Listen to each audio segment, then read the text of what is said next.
Saudações, torcedor Coxa Branca, mais um vídeo por aqui e hoje tivemos a primeira vitória do Coritiba no Campeonato Brasileiro nessa volta à Série A. O Coxa foi até o Mineirão e venceu o Cruzeiro por 2-1 de virada.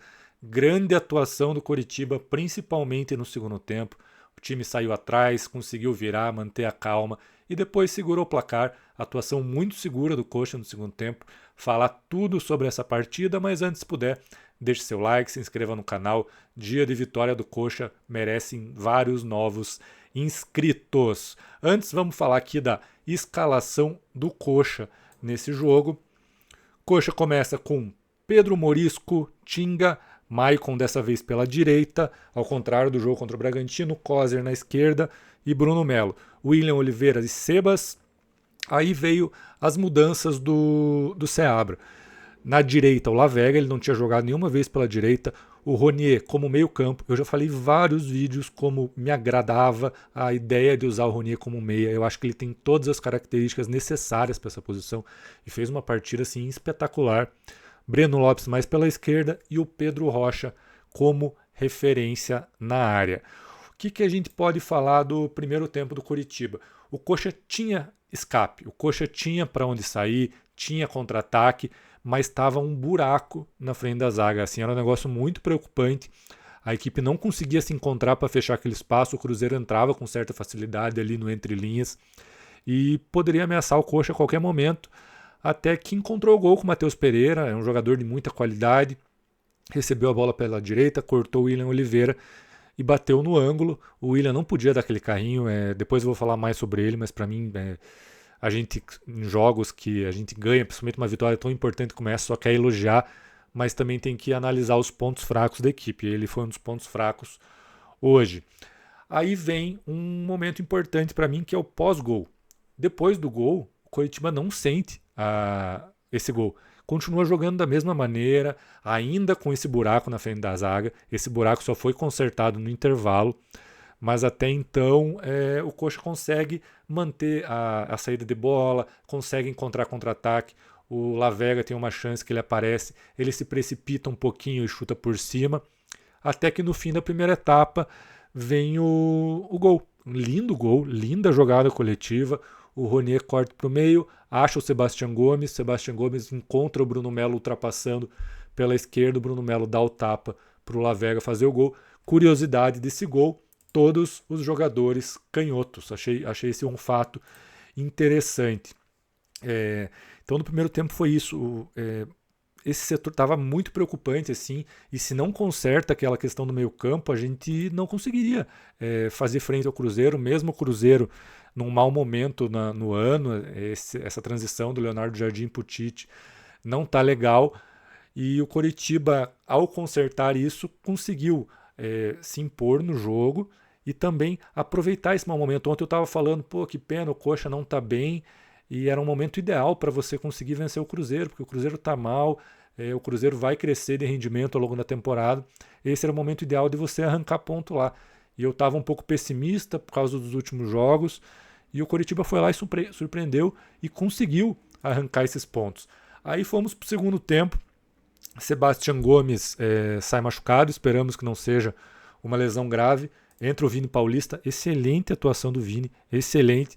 Aí o Seabra faz uma mudança para mim que assim estabiliza o time do Coritiba e conserta o problema do primeiro tempo. Se antes era um meio que tinha um vazio e ninguém conseguia fechar aquele espaço para o ataque do Cruzeiro, ele puxa o Ronier do meio, vai para a ponta direita, o Lavega sai da ponta esquerda, da ponta direita, vai para a ponta esquerda e faz uma linha com 4, fazendo ali 2 linhas de 4, e na frente fica uma dupla de ataque com Pedro Rocha e Breno Lopes. Ali o Coritiba ganhou a partida. Para mim, essa mudança tática do Seabra definiu o jogo. Daí o Coritiba passou a ser pouquíssimo ameaçado pelo Cruzeiro. E daí o gol é espetacular. O Morisco sai na bola, consegue interceptar o cruzamento, já encontra o Ronier, que tem um domínio de bola assim, espetacular. Aí que faz diferença a qualidade técnica, são em pequenos lances, em pequenos momentos que decidem uma partida. Se essa bola do Pedro Morisco cai no pé de um bagre, a bola batia na canela e espirrava. O Ronier dominou ela, encontrou o Breno Lopes. O Breno deu um pouquinho de sorte, que teve um desvio, acho que foi do Gerson. Esse desvio do Gerson deixa a bola certinha para o Breno driblar o Cássio e fazer o gol. Então, a qualidade decide jogo. O Coritiba fez esse gol com 3 jogadores de qualidade. O Morisco na saída de bola com a mão, que ele intercepta o cruzamento, uma reposição perfeita. O Ronier domina a bola, só jogador que sabe consegue dominar aquela bola, domina a bola e já ajeita o corpo para procurar o Breno Lopes. Uma jogada de quantos segundos que dura entre o Morisco e o gol? Deve ser o quê? Menos de 10 segundos, com certeza menos de 10 segundos. Então é um time muito vertical. Depois do gol, o Coxa vai fazendo algumas alterações, entra Jaci, entra Thiago Santos, o Keno entra também para segurar a bola. Gostei do Keno, não teve assim tantas jogadas importantes, mas é muito bom você olhar para o banco de reservas e sai o Breno, que estava fazendo uma ótima partida, e entra o Keno. Aí é um ponto que eu gostaria de destacar também do elenco do Coxa. A gente critica tanto, eu critico tanto o excesso de jogadores experientes que o Coritiba contratou. É uma equipe muito velha e é de fato. Eu mostrei a média de idade, o Coxa tem a segunda maior média de idade da competição e realmente é um fato para você criticar, para você ficar atento. Mas tem jogos que isso vai pesar ao nosso favor. É o jogo de hoje. O jogo em que o Coritiba toma o gol, está dando espaços contra um time forte, apesar de estar num mau momento, é um time forte, toma o gol e não sente o gol. O Coritiba toma o gol e parece que não aconteceu nada. Continua jogando da mesma maneira, cometendo os mesmos erros, temos que deixar claro, mas o time não se abala, o rendimento não cai. Então, nessa circunstância, você ter os jogadores experientes é muito importante. E também, eu puxei esse gancho por causa do Keno, mas você ter o Keno para entrar ali no segundo tempo, você tem uma segurança muito grande por aquele setor. Mesmo ele não tendo feito grandes jogadas, ele segurou a bola, ele arranjou laterais, ele ganhou tempo para o Coritiba. Imagine, o Seabra olha para o banco, o jogo de hoje, e é o mesmo banco do jogo contra o Red Bull Bragantino. Ele teria que colocar o Fabinho, com todo respeito ao Fabinho, profissional, ser humano, mas é outro nível do jogador, é um jogador que talvez sinta o jogo, que talvez não segure a bola na frente. O Keno já jogou em todos os cenários possíveis de futebol, já jogou final de Libertadores, já foi campeão brasileiro. É um jogador que não vai sentir esse jogo, é mais um jogo na vida dele. Então, isso fez diferença. Agora falar um pouquinho individualmente dos jogadores, né? Passando por Pedro Morisco, extremamente seguro. É o que a gente conhece do Morisco. Eu não preciso tecer tantos elogios para o Morisco porque seria uma redundância. Mas eu queria fazer um pequeno comentário. Ali aos 40 do segundo tempo, ele vai sair jogando com o pé. Ele erra a saída de bola. Ele joga na cabeça, não vou lembrar quem que deu a cabeçada. Erra essa saída de bola. A sorte é que o Caio Jorge estava impedido na hora que recebe essa escorada. O Morisco assim, é jogador para a seleção brasileira, para fazer uma carreira europeia gigantesca. É o melhor goleiro que o Coritiba já revelou, provavelmente na sua história.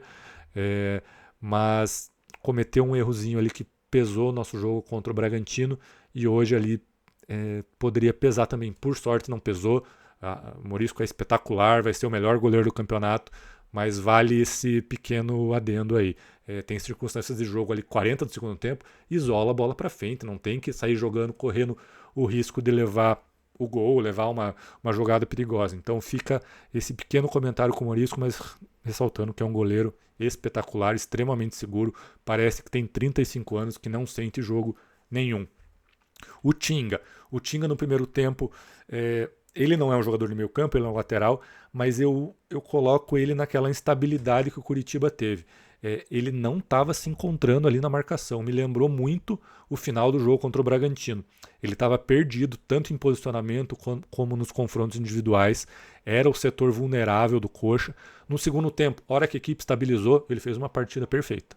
Ali, muito seguro defensivamente, então fica o alerta ali do primeiro tempo, foi preocupante, mas a equipe tinha muitas coisas preocupantes no primeiro tempo, né? Quando foi corrigido, foi muito bem.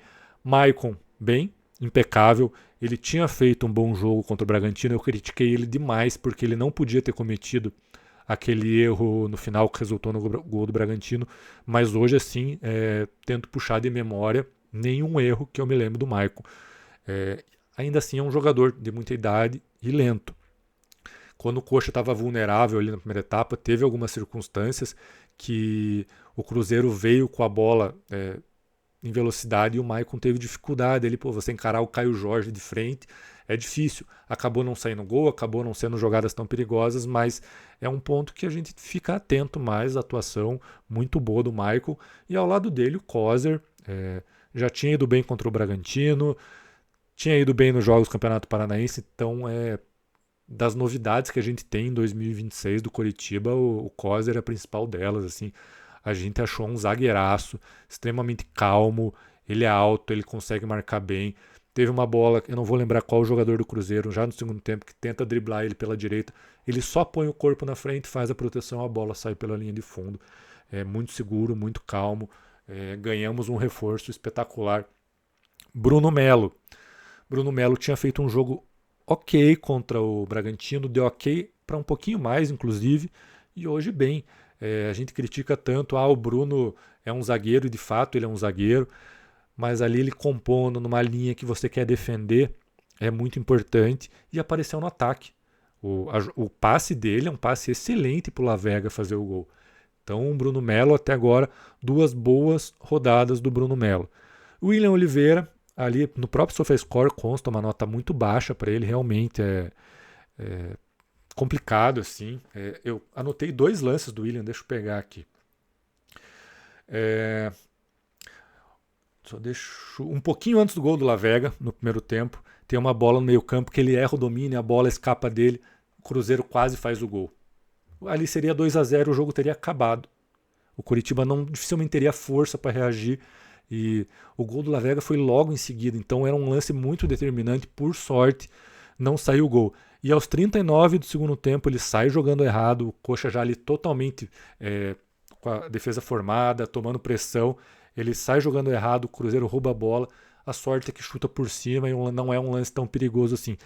Mas 2 lances que poderiam ser decisivos na partida. E o que eu falei contra o Bragantino, eu repito agora no jogo contra o Cruzeiro. Série A não dá espaço para erro. Contra o Bragantino a gente errou, teve um jogador expulso e condicionou toda a partida.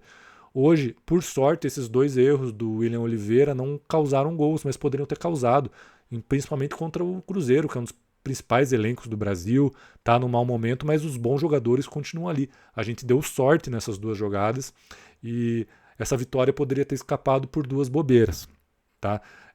E não vejo também o sentido em manter o William Oliveira.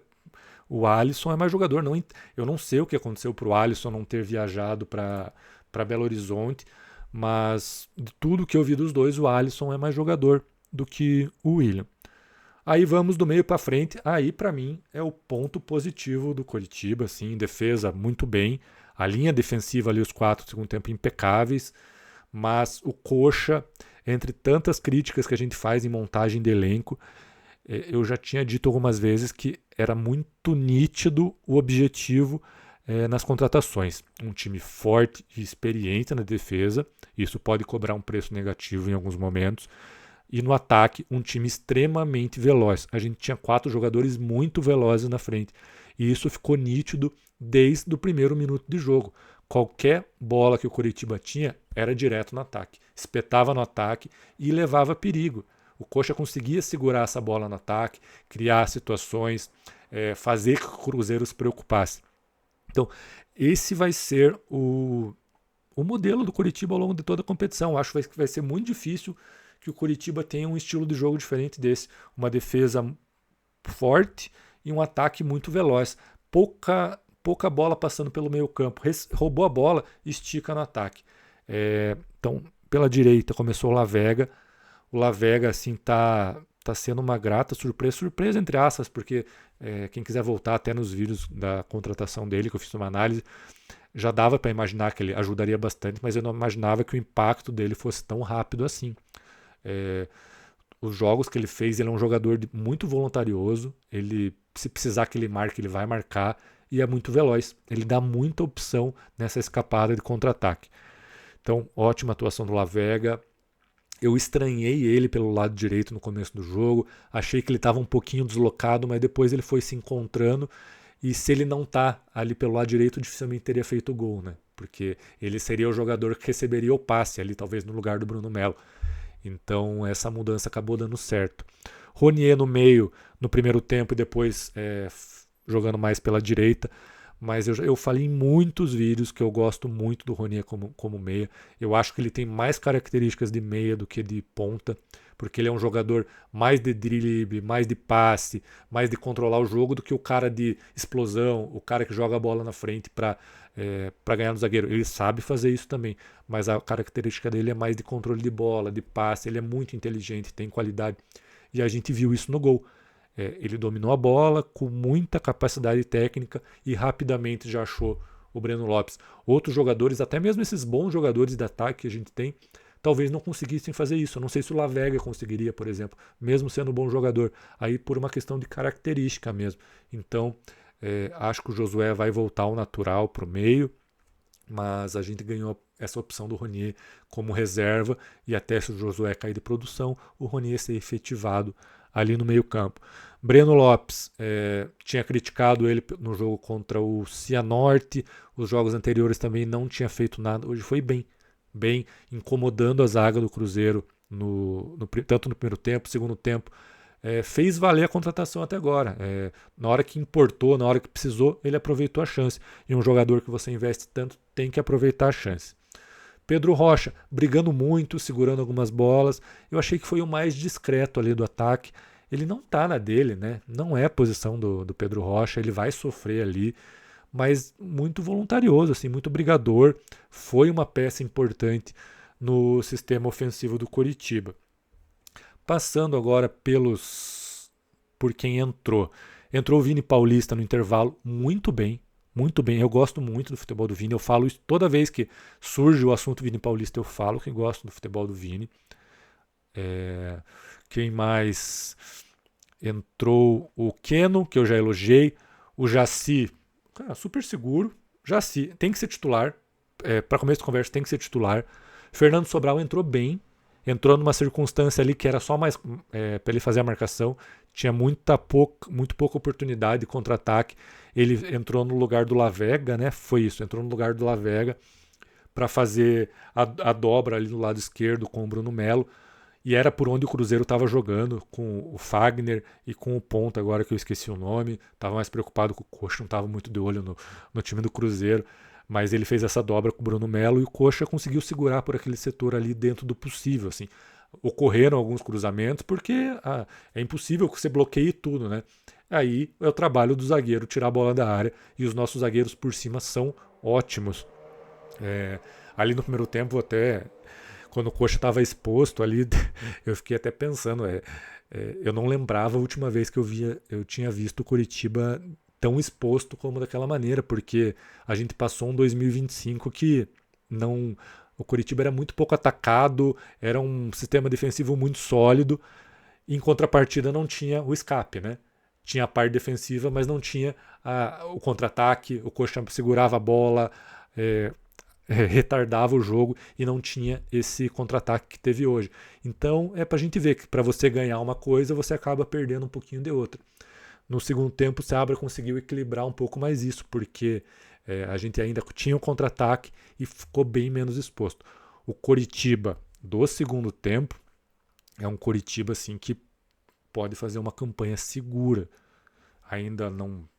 Estava até ontem criticando, né? Não vou me iludir demais, mas foi assim bem animador. Vi um time experiente, um time que soube se portar, não sentiu o gol. Animador, assim. E além de ser animador, é tirar o peso da derrota inicial. Se perde do Bragantino e perde hoje, é crise. Né? A gente sabe como funciona o Coxa, A gente sabe que a torcida do Coxa mudou muito de perfil nos últimos anos.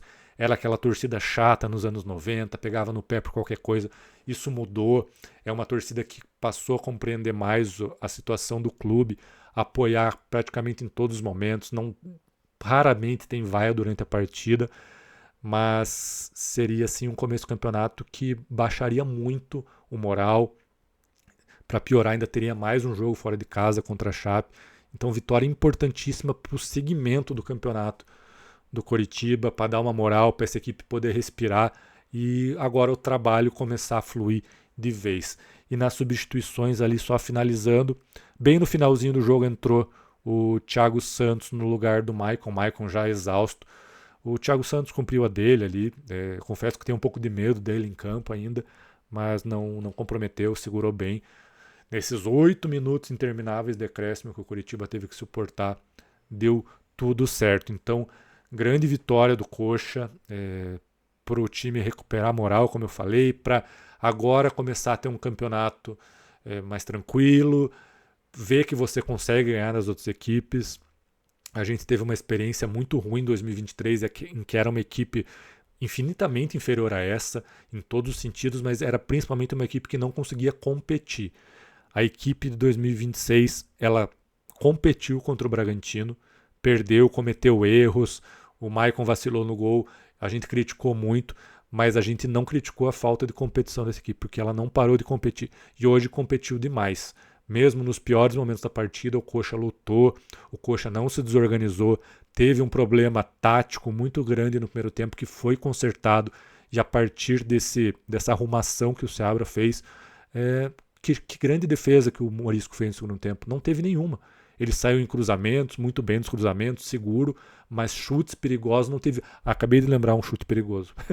O chute do Christian bem no finalzinho da partida, que ali todo mundo tirou coelho aquela bola. Mas você ser pressionado, entre aspas, durante 53 minutos e a equipe adversária, que foi terceira colocada no ano passado, criar uma grande chance, ele dá méritos para a equipe. Então, hoje o time está de parabéns, assim, merece os aplausos e vamos continuar. O campeonato é longo, não ganhamos absolutamente nada. Tem um jogo contra a Chape que precisa pontuar e nosso campeonato começou. Agora o Coritiba entrou na competição e vamos lutar por aquilo que a gente precisa. E vamos ver também aqui passar pelo Campeonato Brasileiro, né? Olhar a classificação, os jogos. Hoje, às 19 horas, tivemos Bahia e Fluminense 1-1. Não sei quem assistiu esse jogo, eu assisti, foi um jogaço de bola. O Fluminense fez um primeiro tempo espetacular. Eu já disse num ou dois vídeos anteriores, o Fluminense para mim é uma das equipes que vai lutar lá em cima na tabela. Eu acho que não tem força para brigar pelo título, mas vai brigar ali top 5. Ano passado já foi quinto colocado, né? Então fez boas contratações, é um time muito... consegue jogar muito bem, assim, é interessante ver o Fluminense jogar. O Bahia também é uma ótima equipe, ali no segundo tempo dominou mais as ações. Vasco e Chapecoense, jogo importante. O Vasco estava ganhando, tomou um empate. Vamos ver com quanto tempo que o Vasco tomou um empate. Aos 91, foi um golaço do Jean Carlos. Jean Carlos, aquele que a gente conhece, jogou aqui no Coxa em 2018. Naquele time que não subiu na Série B, aquele time horroroso. Foi um golaço de falta nos acréscimos já. Então o Vasco bobeou, voltando aqui aos jogos. E Cruzeiro 1, Coritiba 2. Vamos à classificação da Série A do Campeonato Brasileiro. Não vou falar da parte de cima, vamos manter o pezinho no chão, que o que interessa pra gente é a parte de baixo ainda. O Coritiba não deve se iludir com essa vitória. O nosso campeonato ainda é lutar contra o rebaixamento. Quando a gente conquistar mais pontos, a gente pensa em coisas maiores. Vamos manter o pezinho no chão por enquanto. Cruzeiro, vamos de baixo para cima. 2 derrotas. Quem perdesse esse jogo seria o lanterna da competição. Felizmente não foi a gente, então Cruzeiro 2 derrotas. É uma equipe que não vai ficar lá embaixo, então não vamos considerar o Cruzeiro para essa disputa contra o rebaixamento. Corinthians, 19º, mas com um jogo a menos, é o jogo adiado com o Atlético. Inclusive hoje o Corinthians jogou pelo Paulistão. Corinthians também não é uma equipe que vai ficar lá embaixo. Remo, sim, essa é uma equipe para a gente ficar de olho. Perdeu o primeiro jogo por Vitória. Ontem estava ganhando 2-0 do Mirassol, tomou um empate, ótimo resultado. O Remo tem que ficar lá embaixo, é um time que interessa que fique pra gente. na parte da zona de rebaixamento. Santos, eu tenho dúvidas contra o Santos, voltou da Série B, disputou a Série A ano passado, jogou a Série B em 2024, quase caiu no ano passado. Tem a questão Neymar, que vai dar um salto de qualidade na equipe. A hora que a coisa apertou em 2025, o Neymar entrou e fez o Santos escapar. Mas também é uma equipe que eu vejo do meio para baixo da tabela. Então é ficar de olho no Santos. Para a gente, ótimo início do campeonato do time paulista. Internacional, uma derrota e um empate. Ontem empatou com o Flamengo. Eu falei, aproveitou o mau momento do Flamengo, assim como hoje a gente aproveitou o mau momento do Cruzeiro. Mérito do Inter de ter conquistado esse ponto que poucas equipes vão conquistar no Maracanã. Mas é uma equipe para a gente ficar de olho também. Escapou na última rodada do ano passado, vencendo o Bragantino. Tem qualidade para ir mais para cima, mas ali se a coisa começa a desandar, de repente fica lá embaixo e a gente deve ficar atento ao Inter. Vasco, no vídeo que eu fiz análise sobre os nossos adversários na parte de baixo da tabela, eu falei que tinha curiosidade em ver como que o Vasco se portaria com a saída do Ryan. Vamos ver aqui os números do jogo contra a Chapecoense para a gente entender como que foi esse jogo do Vasco. Olha as ações ofensivas aqui no lado esquerdo. O Vasco pressionou o jogo inteiro. Foi um jogo que é azar. Você tomar um gol de falta que o jogador acerta o ângulo nos acréscimos é azar. Eu ainda acho que o Vasco não vai disputar a parte de baixo da tabela. Vamos ver as estatísticas dessa partida. Olha, finalizações do Vasco, 30 contra 7 da Chape. Grandes chances, 9 do Vasco contra 0 da Chape. Então o resultado de hoje é um acidente, né? O resultado natural seria uma vitória do Vasco. Por isso, ainda acho que não é um concorrente nosso lá na parte de baixo. Flamengo de jeito nenhum, Atlético Mineiro também não. Vitória está com a mesma pontuação que a gente, 3 pontos. Venceu o Remo na primeira rodada. Ontem foi goleado pelo Palmeiras. Bom que já dá uma segurada. Coritiba ali já está no meio de tabela. Esperamos que se mantenha assim daí para cima durante a competição. Atlético Paranaense ganhou o primeiro jogo. Tem um jogo pendente contra o Corinthians. Não sei quando ficou marcado esse jogo. E dali para cima, equipes que poderiam lutar com o Coxa ali na parte de baixo. O São Paulo eu já falei, mas o São Paulo saiu com 4 pontos. Para quem está em crise institucional, é importante sair pontuando assim. Vamos acompanhar o São Paulo. E das demais equipes, só a Chape, né? A Chape, 4 pontos importantíssimos para a Chape. É uma equipe que vai, sem dúvida, ficar na parte de baixo da tabela. E para quem vai ficar lá embaixo nas 2 primeiras rodadas, você faz 4 pontos jogando contra Santos e Vasco. É muito bom para a Chape e ruim para a gente.